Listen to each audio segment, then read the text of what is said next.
Living വിത്ത് 3 birds അതാണ് ഇന്നത്തെ നമ്മുടെ വീഡിയോയുടെ ടൈറ്റിൽ. ശരിയാണ്, നമ്മുടെ കയ്യിൽ 3 ബേർഡ്സ് ഉണ്ട്. അപ്പം ഞാൻ 2 പേരെ ഇതുവരെ ഇൻട്രൊഡ്യൂസ് ചെയ്തിട്ടുള്ളൂ എന്ന് തോന്നുന്നു. ഒന്ന് ഇയാൾ, അതായത് മാംഗോ, പിന്നൊന്ന് കിവി. ഇത് കൂടാതെ നമുക്കൊരു കോക്കിറ്റെയിലുണ്ട്. അപ്പോൾ ആളെയും ഈ വീഡിയോയിൽ ഞാൻ കാണിക്കുന്നുണ്ട്. വീഡിയോ ഇട്ടിട്ടില്ല, കോക്കിറ്റെയിലിൻ്റെ വീഡിയോ അധികം ഞാൻ ഇട്ടിട്ടില്ല. അപ്പോൾ ഇതിപ്പോൾ ഒരു ഫ്ലാറ്റിലാണ് നമ്മൾ താമസിക്കുന്നത്. അപ്പോൾ ഫ്ലാറ്റിലിപ്പോൾ എത്ര ബേർഡ്സിനെ വരെ നമുക്ക് വളർത്താം ഇതുപോലെ ഫ്രീ ആയിട്ടെന്ന് പറഞ്ഞാൽ, ഞാൻ ഇവരെ ഫുൾ ടൈം ഫ്രീ ആയിട്ടല്ല ഇടുന്നത്, കേജിൽ ഇടാറുണ്ട്. പക്ഷേ വളരെ കുറച്ച് സമയമാണ്, നമ്മൾ ഫ്രീ ആയിട്ടിരിക്കുന്ന സമയമെല്ലാം ഇവർ നമ്മുടെ കൂടെ പുറത്തായിരിക്കും. ഞാൻ എന്തെങ്കിലും ജോലിയൊക്കെ ചെയ്യുന്ന സമയത്ത്, പിള്ളേർ പഠിക്കുന്ന സമയത്തൊക്കെ ആണെങ്കിലാണ് നമ്മൾ കേജിലിടുന്നത്. പിന്നെ രാത്രിയിൽ ഉറങ്ങാൻ നേരത്തും കേജിലിടും. അല്ലാത്ത കുറേ സമയങ്ങൾ നമ്മൾ ഇവരുടെ കൂടെ തന്നെ സ്പെൻഡ് ചെയ്യാറുണ്ട്. അപ്പം ഒരു ഫ്ലാറ്റിലൊക്കെ നമുക്ക് എത്ര ബേർഡ്സിനെ വളർത്താമെന്ന് പറഞ്ഞാൽ നമ്മളുടെ ഒരു സമയം, സൗകര്യം, പിന്നെ നമ്മുടെ ഒരു ക്ഷമ, പിന്നെ ഇവരുടെ കേജും കാര്യങ്ങളും എല്ലാം കൃത്യമായിട്ട് വൃത്തിയാക്കാനുള്ള നമ്മളുടെ ഒരു മനസ്സ്, അതൊക്കെ അനുസരിച്ചിട്ട് നമുക്ക് എത്ര വേണേലും ഇതുപോലെ സൗകര്യമായിട്ട് നമുക്ക് വളർത്താൻ പറ്റും. അപ്പോൾ ഇത് ഇപ്പോൾ രാവിലത്തെ ഒരു കുളി സീനാണ് കാണുന്നത്. അതായത് രാവിലെ ഭയങ്കര ചൂടാണല്ലോ, അപ്പോൾ ഇടയ്ക്കിടയ്ക്ക് ഇങ്ങനെ വെള്ളം നമ്മൾ വെച്ച് കൊടുക്കണം. അപ്പോൾ അവർക്ക് കുളിക്കാൻ താല്പര്യമുണ്ടെങ്കിൽ, ഇപ്പോൾ ഇവർ രണ്ടുപേരും, കിവിയും മാംഗോയും നന്നായിട്ട് ആസ്വദിച്ച് കുളിക്കുന്ന ഒരു 2 പേരാണ്. പക്ഷേ നമ്മുടെ കോക്കിറ്റെയിലിന് ഒട്ടും താല്പര്യമില്ല കുളിക്കാൻ. വെള്ളം കുടിക്കാൻ മാത്രമേ വെള്ളം പുള്ളിക്കാരിക്ക്, അത് പെട്ടെന്ന് തന്നെ കുടിച്ചിട്ടങ്ങ് പോകും. അല്ലാതെ ഒരുപാട് നേരം വെള്ളത്തിൽ കളിക്കുക അങ്ങനത്തെ കാര്യങ്ങളൊന്നും കോക്കിറ്റെയിലിന് താല്പര്യമില്ല. പക്ഷേ ഇവർക്ക് അങ്ങനെയല്ല, വെള്ളം കണ്ടു കഴിഞ്ഞാൽ ഇവർക്കൊന്ന് അതിനകത്ത് കളിക്കണം. ഞാനിപ്പം കിച്ചണിൽ ജോലി ചെയ്തുകൊണ്ടിരിക്കുമ്പോൾ എന്തെങ്കിലും പൈപ്പ് തുറക്കുകയാണെങ്കിൽ തന്നെയും ഇവർക്ക് 2 പേർക്കും ആ പൈപ്പിൻ്റെ അടുത്തേക്ക് വന്ന് ഒന്ന് കളിക്കാനൊക്കെ ഒരു താല്പര്യമുണ്ട്. പക്ഷേ കോക്കിറ്റെയിൽ അങ്ങനെയല്ല. അപ്പോൾ എനിക്ക് തോന്നുന്നു അതായിരിക്കാം.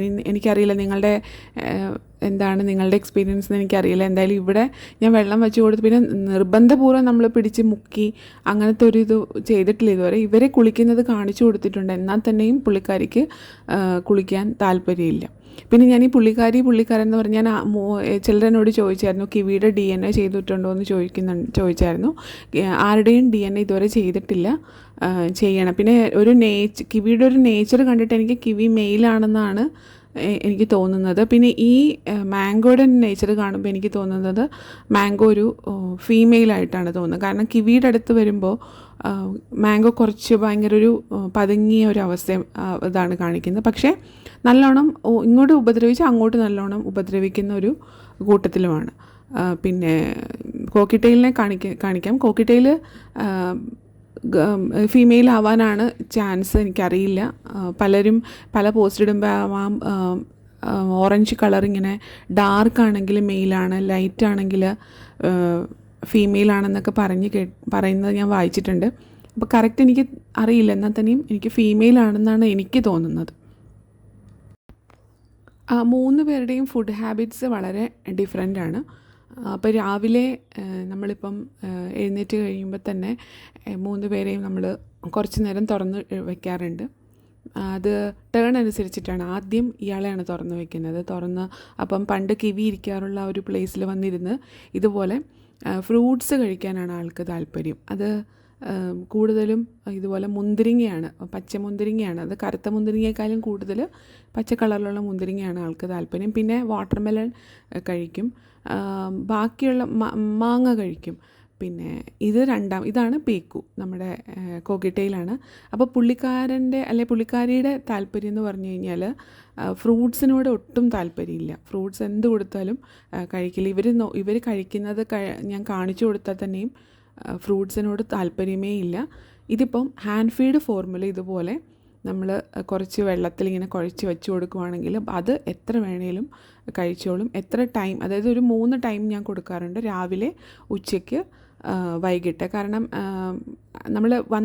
നമ്മൾ ആളെ കൊണ്ടുവന്നപ്പോൾ കൊക്കിൽ വെച്ച് ഹാൻഡ് ഫീഡ് തന്നെ ചെയ്തുകൊണ്ടിരിക്കുന്നൊരു ഇതായിരുന്നു. ഇപ്പം മാറി, ഇപ്പം തനിയെ കഴിക്കാനാണ് ഇഷ്ടം. അപ്പോൾ ഇതുപോലെ ഞാൻ കുഴച്ച് വെച്ച് കൊടുക്കുമ്പോൾ നന്നായിട്ട് ആൾ കഴിച്ചോളും, ഒരു ഇതുമില്ല. പിന്നെ അത് കഴിഞ്ഞാൽ പിന്നെ സീഡ്സ് അങ്ങനെയുള്ള കാര്യങ്ങളാണ് കഴിക്കാൻ താല്പര്യം. ഇവരെ പോലെ ഫ്രൂട്ട്സിനോട് ഒട്ടും താല്പര്യമില്ലാത്ത ആണ്. എന്താണെന്ന് എനിക്ക് അറിയില്ല. വെജിറ്റബിൾസും ഫ്രൂട്ട്സൊക്കെ ഞാൻ വെച്ച് കൊടുക്കാറുണ്ട്. പക്ഷേ ഫ്രൂട്ട്സിനോട് താല്പര്യം. കോൺ മാത്രം കുറച്ച് വേണമെങ്കിൽ ഒന്ന് നോക്കും, ടേസ്റ്റ് ചെയ്ത് നോക്കും. അല്ലാതെ അതും വലിയ താല്പര്യമൊന്നുമില്ല. അങ്ങനെയാണ് ആളുടെ ഒരു ഫുഡ് ഹാബിറ്റ്. ഇവരെ 3 പേരെയും ഞാൻ എൻ്റെ കിച്ചണിൻ്റെ അടുത്തായിട്ട് തന്നെയാണ് വച്ചിരിക്കുന്നത്. അപ്പം കാരണം ഇവർ തമ്മിലൊന്ന് കാണാനും, പിന്നെ ഞാനിപ്പോൾ കിച്ചണിൽ ജോലി ചെയ്തുകൊണ്ട് നിൽക്കുന്ന സമയമാണെങ്കിൽ ഇവർക്ക് 3 പേർക്കും എന്നെ കാണാൻ പറ്റും. അപ്പോൾ എന്തെങ്കിലും കയ്യിലിപ്പോൾ നമ്മൾ വെജിറ്റബിൾസൊക്കെ അരിയുന്ന സമയത്തൊക്കെ ഓരോ കഷ്ണം ഓരോരുത്തർക്കും വെച്ച് കൊടുക്കാനൊക്കെ പറ്റും. അതുകൊണ്ട് 3 പേരെയും അടുത്തടുത്താണ് വെച്ചിരിക്കുന്നത്. അപ്പം കിവി ഭയങ്കര പൊസസീവാണ്. കാരണം നമ്മളുടെ കൂടെ മാത്രം വളർന്നത് ആളായതുകൊണ്ട് ഇവർ 2 പേരും വന്നത് കിവിക്ക് ഒട്ടും താല്പര്യമില്ല, ഒട്ടും ഇഷ്ടപ്പെട്ടിട്ടില്ല. അപ്പം കിവിയുടെ ഫുഡ് ഹാബിറ്റ് ഞാൻ ഇടയ്ക്ക് പറയാറുണ്ട്. പിന്നെ ഇതുപോലെ ഫ്രൂട്ട്സ്, വെജിറ്റബിൾസ് എല്ലാം കഴിച്ചോളും കിവി. ഒരു സൺകോന്യൂർ സാധാരണ കഴിക്കുന്ന കാര്യങ്ങളെല്ലാം തന്നെ കഴിച്ചോളും. പിന്നെ ഞാൻ ഇടയ്ക്കൊരു വീഡിയോയിലും മിക്സ്ചറിൻ്റെയൊക്കെ വീഡിയോ ഇടുമ്പോൾ എന്തോ കമൻറ്റ് കണ്ടു, അത് ബേർഡ്സിന് ഹാമാണ്, കൊടുക്കരുത്. ശരിയാണ്. അത് ഞാൻ അന്ന് ആ വീഡിയോ എടുത്തത് ഞാൻ കഴിച്ചുകൊണ്ടിരുന്നപ്പോൾ എൻ്റെ കൂടെ വന്നിരുന്ന് കഴിക്കുന്ന ജസ്റ്റ് ഒരു ഷോർട്ട് വീഡിയോ ഇട്ടതാണ്. അല്ലാതെ ഞാൻ മിക്സ്ചറോ ചായയോ അങ്ങനെയുള്ള കാര്യങ്ങളൊന്നും ഇവർക്ക് കൊടുക്കാറില്ല. കാരണം നമുക്കറിയാമല്ലോ, ഇങ്ങനെയുള്ള ബേർഡ്സുകൾ വളരെ നമ്മൾ ശ്രദ്ധിച്ച് വേണം അവർക്ക് ഫുഡ് നമ്മൾ സെലക്ട് ചെയ്ത് കൊടുക്കാനായിട്ട്. അവരെന്ത് കണ്ടാലും ഒന്ന് കഴിക്കാനായിട്ട് ഒന്ന് ശ്രമിച്ച് നോക്കും, ടേസ്റ്റ് ചെയ്യാനായിട്ടൊന്ന് ശ്രമിച്ച് നോക്കും. പക്ഷെ നമുക്കറിയാമല്ലോ, കുറേ ഫ്രൂട്ട്സുകളും കുറേ വെജിറ്റബിൾസും ഉണ്ട് അവർക്ക് കൊടുക്കാൻ പാടില്ലാത്തതായിട്ട്. ഉദാഹരണം ഉള്ളി, അങ്ങനെയുള്ള കാര്യങ്ങളൊന്നും നമ്മളവർക്ക് കൊടുക്കാൻ പാടില്ല. അപ്പോൾ അത് നിങ്ങളൊന്ന് ഗൂഗിൾ ചെയ്ത് കഴിഞ്ഞാൽ തന്നെ അറിയാൻ പറ്റും. പിന്നെ പാലിൻ്റെ ഉൽപ്പന്നങ്ങളൊന്നും കൊടുക്കരുത്, അതും അവർക്ക് ചീത്തയാണ്, അവരുടെ ആരോഗ്യത്തിന് ചീത്തയാണ്. അപ്പോൾ അങ്ങനെയൊക്കെ കുറേ കാര്യങ്ങൾ ശ്രദ്ധിക്കുകയാണെങ്കിൽ തീർച്ചയായിട്ടും നമുക്ക് നന്നായിട്ട് ഹെൽത്തി ആയിട്ട് നമുക്കിവരെ വളർത്തിക്കൊണ്ട് വരാം, അസുഖങ്ങളൊന്നും ഇല്ലാതെ.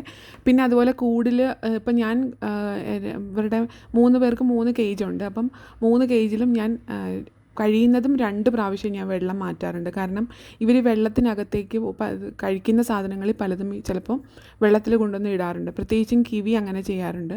അപ്പോൾ കുറച്ച് കഴിയുമ്പോഴത്തേക്ക് അത് വെള്ളം ഇങ്ങനെ ചീത്തയാവാറുണ്ട്. അപ്പോൾ അതുകൊണ്ട് കഴിയുന്നതും രാവിലെയും വൈകുന്നേരവും വെള്ളം മാറ്റി കൊടുക്കേണ്ടത് ആവശ്യമാണ്. എന്നാലും മാത്രമേ ഇവർക്ക്, വെള്ളത്തിലൂടെയാണ് പെട്ടെന്ന് ഇവർക്ക് ഇൻഫെക്ഷൻ ബാധിക്കുന്നത്. അപ്പോൾ ആ കാര്യങ്ങളൊക്കെ ഒന്ന് ശ്രദ്ധിച്ചാൽ മതി. പിന്നെ ഇതുപോലെ ഭയങ്കര മടിയായിരിക്കും ചില സമയത്ത്. നമുക്ക് ഭയങ്കര ക്ഷമ വേണം ഇവരെയൊക്കെ ഒന്ന് ഒന്ന് എടുക്കാനായിട്ട്. ഇങ്ങനെ പുറകെ നമ്മളിങ്ങനെ കാണിച്ചൊക്കെയാണോ ഓരോന്നും ഇൻട്രൊഡ്യൂസ് ചെയ്യേണ്ടതും. അതൊക്കെ അങ്ങനെയൊക്കെ ഒരു ക്ഷമയൊക്കെ ഉണ്ടെങ്കിൽ തീർച്ചയായിട്ടും എന്താ പറയുക, നന്നായിട്ട് ഇവരെ നമുക്ക് എത്ര ചെറിയ സ്പേസിലാണെങ്കിലും നമുക്ക് വളർത്തിക്കൊണ്ട് വരാൻ പറ്റും. കാരണം നമ്മളുടെ ഒരു സ്നേഹം അത് എന്താ പറയുക, ഒരു പെട്ടെന്ന് നമ്മുടെ ഒരു ഫാമിലി മെമ്പറായിട്ടുള്ള രീതിയിൽ നമ്മളിവരെ കൺസിഡർ ചെയ്യുകയാണെങ്കിൽ തീർച്ചയായിട്ടും എത്ര ഒരു ചെറിയ സ്പേസിൽ നമുക്ക് എത്ര ബേർഡ്സിനെ വേണമെങ്കിലും ഇതുപോലെ വളർത്താൻ പറ്റും.